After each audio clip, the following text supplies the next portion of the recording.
Hey, how y'all doing out there? Back at you again with another video. Today I'd like to do my review of the Google Pixel 4 XL. Now you can pick this device up through all four carriers, unlocked, or you can get it at eBay or Amazon. Now, from what I just found out, the phone has already gone down, I believe, either $200 or $250. So instead of that $1,000 price tag, you might be looking at around 700 to 750, which I think it should have started out at that price to begin with based on what you're getting. Now, first I'm going to start off by saying I did not think I was going to like this device, but I have to admit I really, really do like this device. I've seen a lot of bad reviews. I've seen a lot of good reviews, just various people liking it for different things or not liking it for various things. But, it just goes to say that you shouldn't really judge anything until you handle it, or like judging a person, you shouldn't judge anybody until you get a chance to know them, talk to them, see what kind of person they are, whatever. So I have to admit I really, really do like this phone. All right, so I'm going to start off with all the things that I don't like first. I'm going to start off with all the things that I do like first, and then I'll get into all the things that I don't like about the device. First thing I like the fact that the phone has wireless charging. Now, it doesn't have fast wireless charging like my Samsung Note 10 Plus, but it does have wireless charging. So I do like that. I like the fact that it has IP68 water and dust resistance. So you have peace of mind there. I also like the fact that it has 18-watt fast charging. Now, it still doesn't charge as fast as my Note 10 Plus, and I believe it should have at least 25-watt fast charging, but 18-watt is still faster than last year. So I do like that about the device. Next thing, I love the build quality. The build quality on this device is very, very good. I really like it a lot. Now, I have a case on it because it's just easier for me to handle the phone, when it has a case on it. I have a lot more grip with it. But the build quality on this phone is very, very, very good. Now, as far as the design is not bad. It's okay. I don't dislike it, but I actually like the design of the Pixel 2 XL a little bit better. That's just me. I know a lot of people may disagree with me, but that's just my opinion. So, people like what they like, but this is not a bad design. So I do like the design. Okay. And like I said, again, the build quality on this phone is very, very good. It's very solid and it's very comfortable in the hand. Next thing, I like the fact that it has a quad HD display. The display on this device is beautiful, as you can see.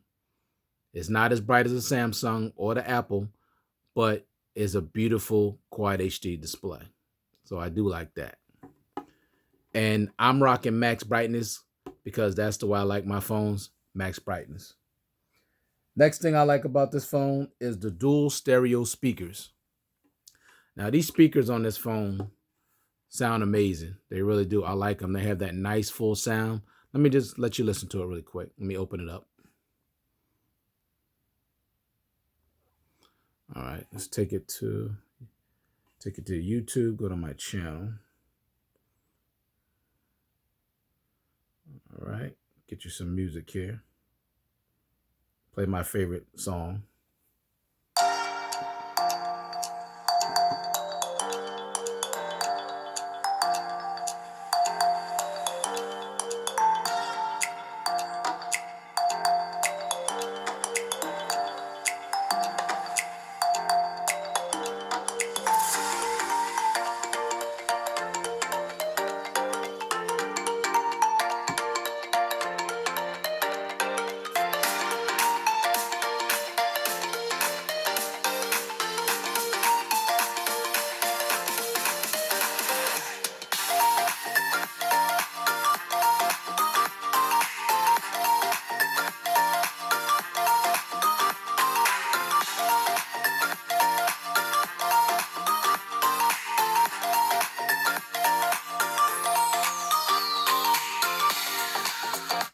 So as you can hear, speakers sound really, really good.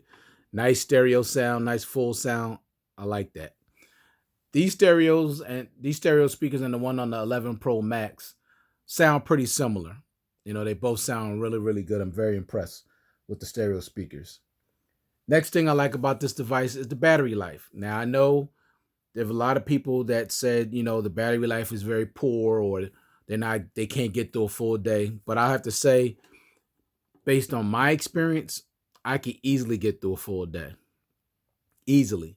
And that's even with heavy usage. So I'm not having an issue with battery life at all. Now, is it on the level of a 11 Pro Max? No. No. The iPhone 11 Pro Max? No. Is it on the level of the Note 10 Plus? No. It's just not. So, but the battery life on here is really good. You're not going to have a problem getting through a full day. Now, let me say this again. Battery life is still going to vary depending on how you use your phone and what kind of user you are. Okay? There's some people that's shooting video all day. Now, if you're shooting video all day, you're going to wear this battery out a lot faster. If you force 90 hertz refresh rate, you're going to use up the battery a little bit more. If you're rocking max brightness all the time, you're going to use up a little bit more battery. Now, I rock max brightness all the time, but still I get great battery life. And I don't shoot tons and tons of photos or videos like that. So it's going to depend on how you use your phone. It's going to depend on where you are, as far as getting a really strong signal through your carrier. When you're home and you have Wi-Fi, you got really good Wi-Fi signal. Like if you have a strong Wi-Fi signal, you're not going to use up much battery. But if your phone is always searching for a signal and has a weak signal, you're going to use more battery that way. So battery life varies depending on who you are and how you use your device. So everybody's going to get a different experience as far as battery life. But for me, battery life is not an issue. Definitely got through a full day. No problem. No battery anxiety at all. Next thing I like about this device is the software. Very impressed with this software. It's buttery smooth. It's not as smooth as the iPhone 11 Pro Max. That is the smoothest software experience I've ever had on any device. But this is one, I would say this one is right behind it. So Apple number 1, Google Pixel is number 2. Then I would have to say OnePlus, and then I would say my Note 10. Just being honest, now I'm not going to be biased. I'm going to tell you the truth. Okay? Now, just like when you go in, I mean, everything just opens up so fast. I mean, just look at the speed of this thing. Boom. Everything just pops right open. I mean, super, super fast. And I like that. I like that. Just in and out. I love that. And just like when you open it up and then you go to the home button, look how fast it just disappears. Like, this software is excellent. Stock Android, for those stock Android purists out there, you're going to love this one. No doubt about it. So the software is not a problem. And the thing about it, you're going to get 3 years of software updates as well. Next thing I like about this device is the cameras. Now, it's unfortunate that it doesn't have a wide angle lens, but other than that, the cameras on this device are phenomenal. I'm telling you, I love the camera on this device. The front-facing camera, taking selfies, excellent. Like the best front-facing camera, in my opinion, that I've had this year. And 11 Pro Max takes excellent selfies too, but I think the selfies on this one is a little bit better. That's just based on my experience. Okay. And definitely my Note 10 Plus selfie camera definitely needs a lot of work. It's not terrible, but it's not on the level of the iPhone 11 Pro Max in this one. It's just not. Or the LG for that matter. It needs work. But the camera on this phone is excellent. Let me see if I can pull up a couple of pictures. Let me see. Okay, I just took these. Now look, let me see, get closer so you can see that. Look at the detail there. I mean, this thing just takes excellent, excellent pictures. Now this was zoomed in, this was zoomed in. And this is like the norm. Now this I did a little video. Let me show you this.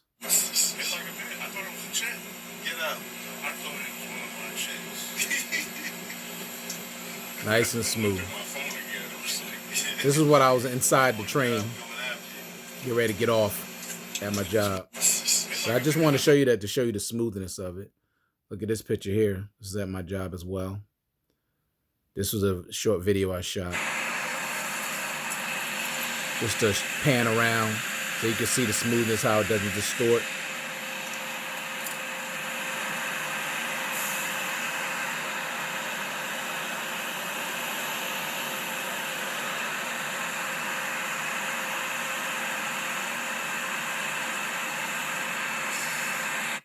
Okay, it's another picture I took. I'll skip this one. All right, now this one I took at night. Now, mind you, this area here was it was nighttime. Look how much this night sight lit up this picture. Now, night sight is the real deal. Night sight and Apple's night thing with their camera is the best, but I think Google's better based on my experience. Here's another one. Now, this area, I'm telling you, was very, very, very dark. And look how it lit it up and made it still sharp and just looks beautiful. So I took inside break room. This was very, very dark area. Very, very poor lighting. Look how much it lit up just look how much it lit up everything. I mean, I'm talking very poor lighting. So the cameras on this phone are amazing. I mean, they're just amazing to me. This I took inside my living room. Just, I mean, very, very dark. Now, this area here was pitch black dark. Look how much this camera lit this area up. Like, you can't begin to understand how great that night sight is until you use it. This thing is amazing. Like, I'm talking pitch black, no lights at all, and it just lit up that whole room. So you're not going to have an issue with the camera. If you love taking photos, you're going to love the Google Pixel 4 XL. You're going to love it. All right, next thing I like about this device, no notch. Now, even though it has a big forehead, I would take that over a notch any day of the week. That's why with the iPhone 11 Pro Max, I can't do it. I can't deal with that big ugly notch. And then you can't even hide it through software. Can't take it. So I love the fact that they, put a forehead up there, even though it's big, but there's no notch. Unlike the Pixel 3 XL. That's why I would not even bother getting that, because that notch, they call that the bathtub notch. That notch is ridiculous. Hated it. So I wasn't going to even waste my time reviewing that, because I just couldn't get past that notch. So I love the fact that this phone has no notch. All right. Next thing, the squeezeology for the Google Assistant. Now, this is probably my favorite feature on this whole device. Just squeeze it at the bottom and it'll bring up the Google Assistant. You don't have to say, hey, Google, or okay, Google, or nothing. What's the weather outside? Look how fast that was. I love that. That's so sweet. Give me last night's NBA scores.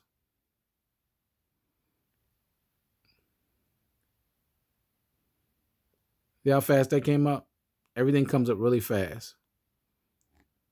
What time is it?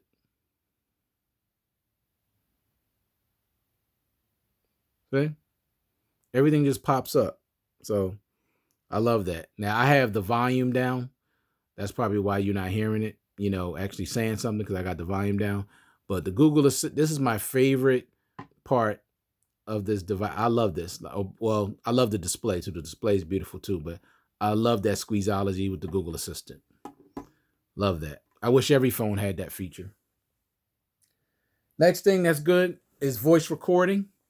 Now, that's something Google added this year, and that's really excellent, because basically, say you're in college and you're listening to a dissertation of somebody and you don't want to try to, write down everything they're saying. You just want to record it, but you want it to be accurate.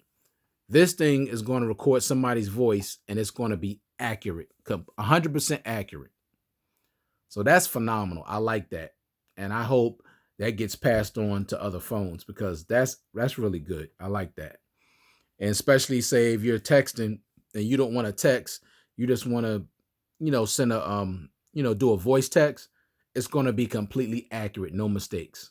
And with this, you're not getting any mistakes with the voice recording. So the voice recording on here is excellent. I do like that feature as well. Next thing, the 90 hertz display. Now, I could take it or leave it. To be honest with you, it's not that big of a deal for me. A lot of reviewers make 90 hertz like it's the be all of everything. Or I wonder, once you go to 90 hertz, you just can't go back to 60 hertz. I don't have that issue like that because first of all, I'm not going to force 90 hertz because I just don't need to do that. And you're going to feel it the most when you're scrolling, so say if you opened up something and you were doing a lot of scrolling, it's going to be, super, super fast like this. See how fast that is? I mean, it's just super blazing fast and I like it, but like a 60 hertz display is not going to bother me. It's just not. So, but I do like the fact that at least Google put a 90 hertz display on this device. Next thing I like about this device, you're going to get 3 years of software updates. So that's really good. Like Samsung only does 2, and some other Android manufacturers only do 1. And LG is just so slow, it almost like they don't do any at all. But I like the fact that it's 3. Now, to be honest with you, Apple is the only company that does 5 years of software updates. And I believe Google should do the same, honestly, because they control now their hardware and their software like Apple does. So if Apple could do 5 years, they should do 5 years, honestly. Because I'm going to be honest with you, I have the Google Pixel 2 XL, and it's not that much of a difference between the 2 XL and this one. It's just really not. And I have both. So the difference is not that big. It's just some subtle changes they made to the like a better processor, and camera's a little bit better, but not so much where you feel like you would have to get this. If you have the Google Pixel 2 XL, I would say keep it until this price for this phone goes way, way down. Then I'll say if you just want a newer device, then get it. But if you have the Google Pixel 2 XL or the Google Pixel 3 XL, I would say keep both of those. It's not worth the upgrade, honestly. It's just not. Even though this is a great device, but to me, it's not worth an upgrade. All right. And the last thing I like about this device, I like the full screen gestures. I like the fact that now swiping up, and to go back, you just swipe from the left to the right or from the right to the left. I like that. To me, that's more intuitive. Like with Samsung right now, I know they get ready to change it when they get the Android 10 update as well as the One UI 2.0, where right now you have everything is swipe up, swipe up, swipe up. I don't like that. I want to be able to, if I want to go back, it's more intuitive just to go from left to right. I mean, from left to right. I mean, from right to left, sorry. From right to left. Like if I'm going back, say if I go into, let me go into something. Okay. I'll go into my weather and say I want to look at the hourly, then I just swipe and it goes back. See, I like that. And to go home, swipe up. And to go to recently used apps, swipe up and hold. Boom, you're in there. See, I like that. I like that. Sorry, trying to do this behind the camera. All right. So I like the full screen gestures on here. I like them a lot. Okay. All right. So now let me get into all the things that I don't like. But I will say again, this is a great device and I do like it. I didn't think I was going to like it, but I do like the device. But I have to get into all the things that I don't like. First thing I don't like, well, I didn't like initially before I heard about the price change today. I didn't like the price. Based on for what you were getting, the price was too high. $1,000 for only 64 gigs and 6 gigs of RAM, and no 4K recording. No. That price was ridiculous. $1,000? No. So that's the first thing I didn't like. I don't like the price. 64 gigs of internal storage is a complete joke. Like I said in a previous video, I reviewed 3 $200 devices that all started at 128 gigs of storage plus micro SD card support. So you're not going to give me any way to expand the memory, and you're only going to give me 64 gigs for $1,000? It's ridiculous. No way. That's not. This should have started at 128 minimum, then 256, and then the 512. But to be honest with you, based on that price, it should have started out at 256 like the Note 10 Plus did. 256 gigs for the Note 10 Plus.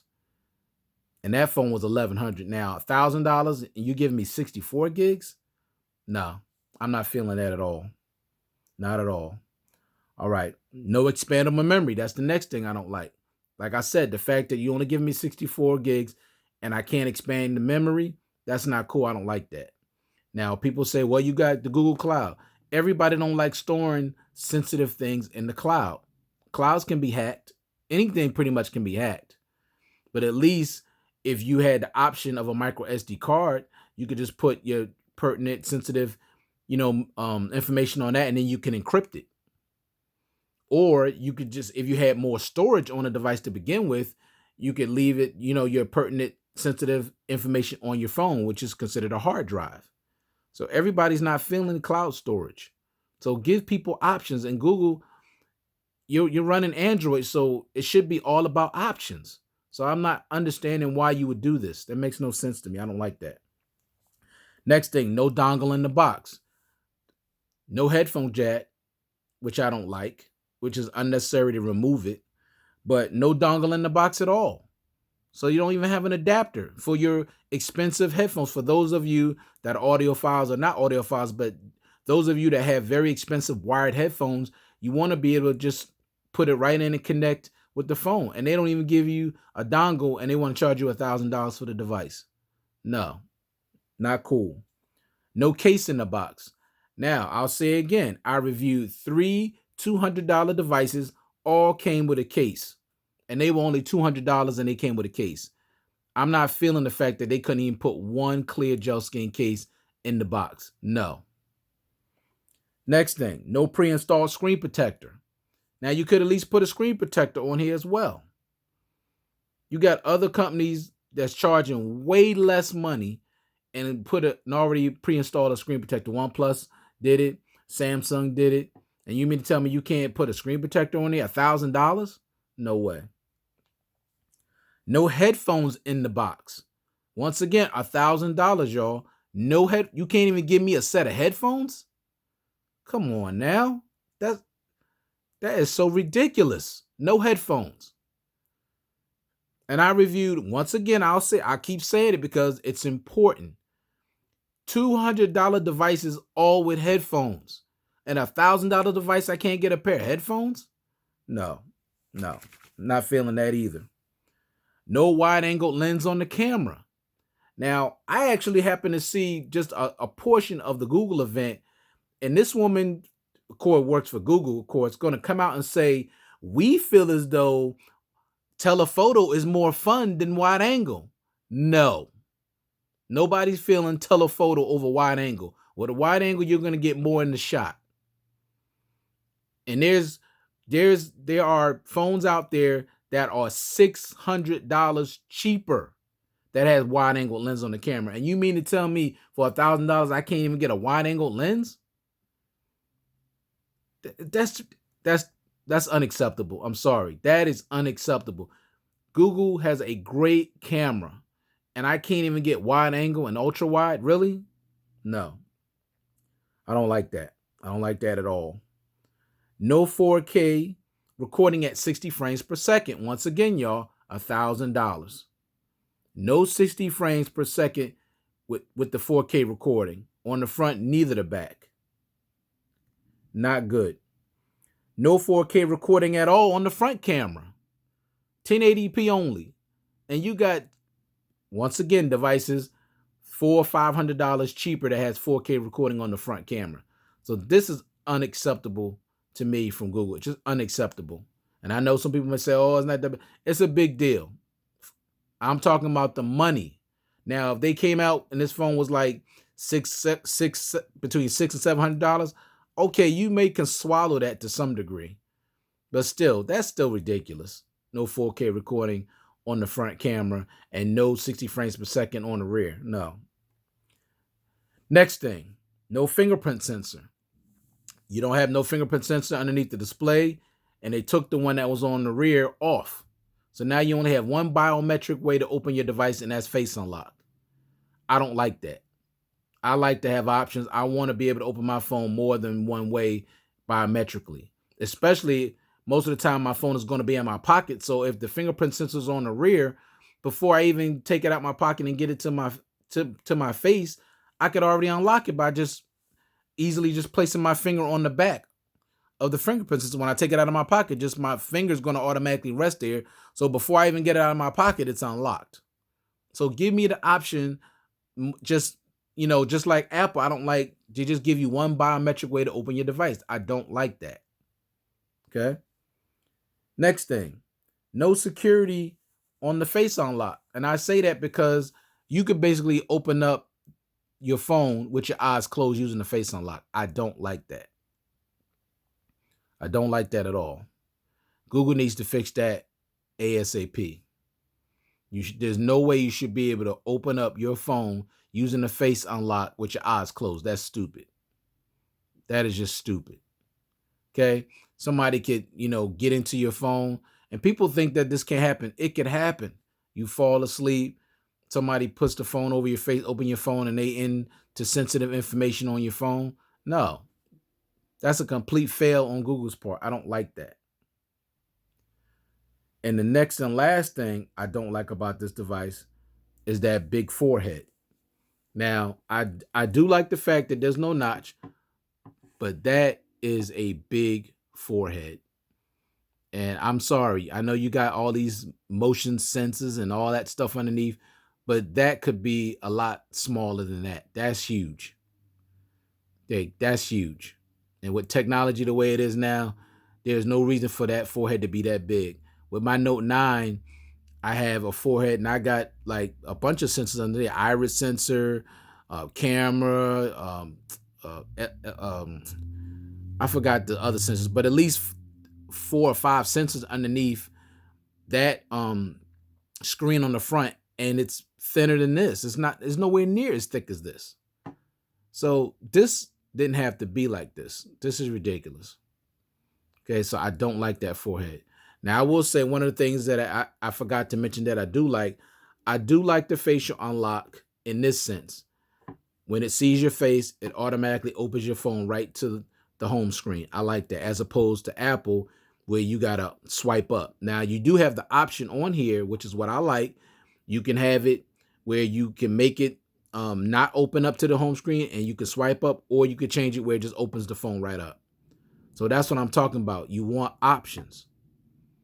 Now, I will say this: Apple's face unlock is still better because it catches your face every single time. This one, no, it's kind of hit or miss sometimes.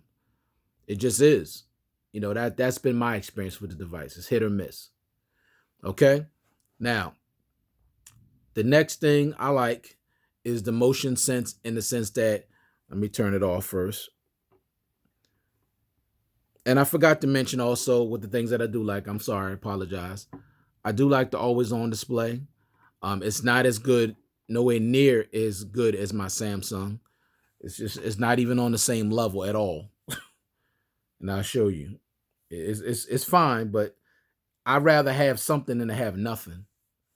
So I'll compare.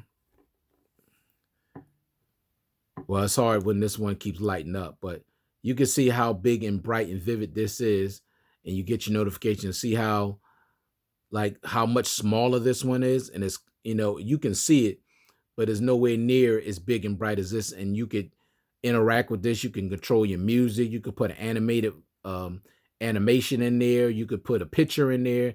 You have a whole bunch of options, and different choices you could change with how the clock looks, and you can put a calendar. Like, it's just so many options with the always on display with the Note 10 Plus.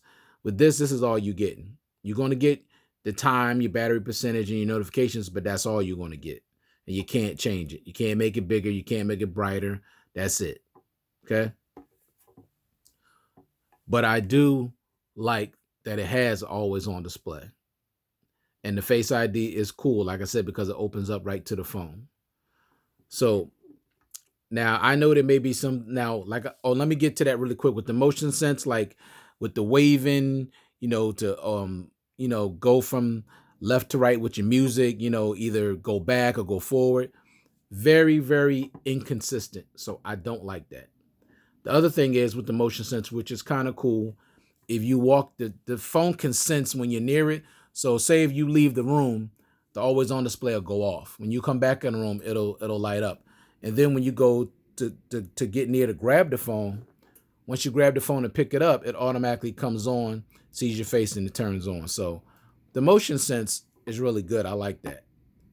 But as far as changing tracks and left to right, it's too inconsistent. I don't like that. So basically, that's my review of the Google Pixel 4 XL. This is a great device. It really is. But I would say wait till the price drop a lot more before you decide to get it. Because at the price point it at now, to me, it's still too high for what they give you. They just don't give you enough, honestly, for that price point. It should be way more than this. But overall, it is a great device, and it's definitely worth picking up. But if you have the Pixel 2 XL and the 3 XL, I would say hold on to them a little longer. All right? All right, so once again, I want to thank all my subscribers. Appreciate your support. Shout out to my lovely, beautiful wife who supports me.